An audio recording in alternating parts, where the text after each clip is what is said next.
মোহাম্মদ ফারহান খান, পিতা মৃত নাবেদ খান, মাতা মৃত ফাহমিদা খাতুনের বড় ছেলের সাথে 5,01,00,000 দেনমোহর ধার্য করিয়া বিবাহ বন্ধনে রাজি থাকিলে বলুন কবুল।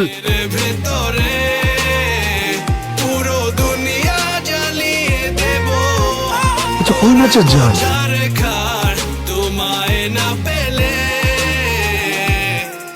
পাগল হয়েছি আমি অনেক আগেই, আজ আমার নিজের কাছে কিছু বোঝে না দু চোখ তুমি ছাড়া, সব হারাতেও রাজি পেতে তোমাকে, ঝড় হয়ে দিলে সব ধ্বংস করে ক্ষত দেখাবো কাকে।